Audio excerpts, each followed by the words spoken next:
with Gazelle Healthcare Solutions, and today I'm going to show you guys how to fit a patient into what we call a um, post-op elbow brace, a hinge elbow brace, something of that nature.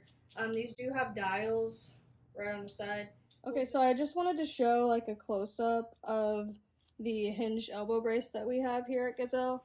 So as you can see here, we have our flexion and our extension stops. And if you look even further, you can see the degrees here of what can be adjusted. So unfortunately this brace doesn't go in like 10 increments of 10. They kind of jump from 120 down to 105, 90, 75, 60, so on and so forth.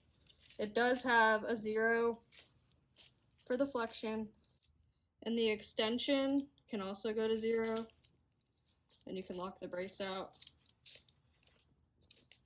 at 0, and you can further lock the brace at 90. So as you can see, according to the sticker, this is for a right arm. So in order to tell like the difference of where it goes, things like that, I always refer to the D-ring here. That's always going to be where the patient's going to connect the sling, and I'll show the sling in just a moment.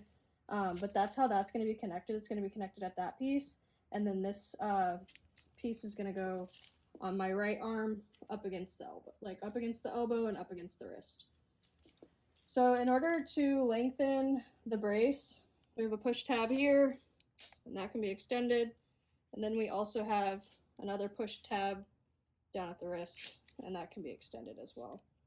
So you always want to make sure that when you're fitting these braces, you're fitting them correctly.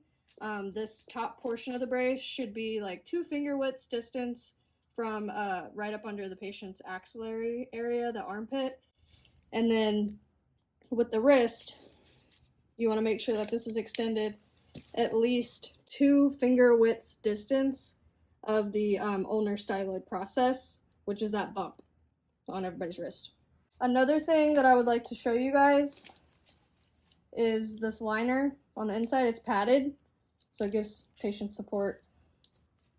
This liner can be taken out. It's just suspended by Velcro.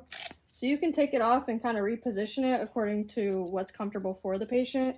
I know a lot of patients have difficulty with either this strap here not fitting appropriately. That can just be adjusted and moved according to what's comfortable for the patient.